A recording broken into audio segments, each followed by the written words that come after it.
ಒಂದು ಕಾಲದಲ್ಲಿ ಹಾಸನ ಟು ಅರಸೀಕೆರೆ ರಸ್ತೆ ತುಂಬ ಕಚ್ಚಡವಾಗಿತ್ತು.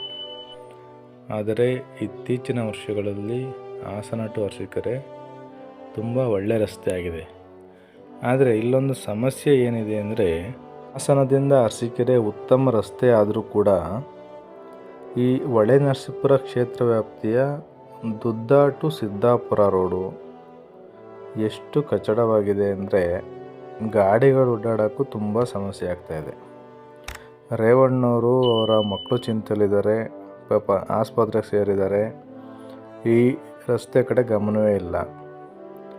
ಅದು ಬಿಟ್ಟರೆ ಇನ್ನು ಹೊಸ ಸಂಸದರಾದ ಶ್ರೇಯಸ್ ಪಟೇಲ್ ಅವರು ಈ ಕಡೆ ಬಂದೇ ಇಲ್ಲ ಅನಿಸುತ್ತೆ.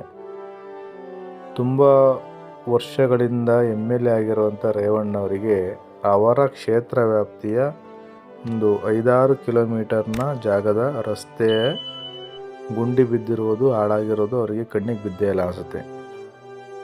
ದುದ್ದ ಹೋಬಳಿಗೆ ಸೇರುತ್ತಿದ್ದು ಸಿದ್ದಾಪುರ ಕಿತ್ತಿಂಕೆರೆ ಆ ಜಾಗದ ರಸ್ತೆ ಎಷ್ಟು ಹದಗೆಟ್ಟಿದೆ ಅಂದರೆ ಓಡಾಡಲಿಕ್ಕೂ ಕೂಡ ತುಂಬ ಸಮಸ್ಯೆ ಆಗಿದೆ.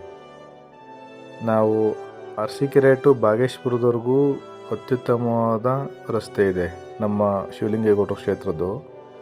ಮತ್ತು ರೇವಣ್ಣವರು ಕೂಡ ದುದ್ದ ಟು ಹಾಸನ್ನು ಒಳ್ಳೆ ರಸ್ತೆ ಮಾಡಿಸಿದ್ದಾರೆ. ಬಟ್ಟು ಅವರ ಕ್ಷೇತ್ರ ವ್ಯಾಪ್ತಿಯ ಈ ಜಾಗವನ್ನು ಏನಕ್ಕೆ ಬಿಟ್ಕೊಂಡಿದ್ದಾರೆ, ಯಾವ ಕಾರಣದಿಂದ ಅಭಿವೃದ್ಧಿ ಮಾಡ್ತಾ ಇಲ್ಲ ಅನ್ನೋದು ನಮಗೆ ತಿಳಿತಾ ಇಲ್ಲ.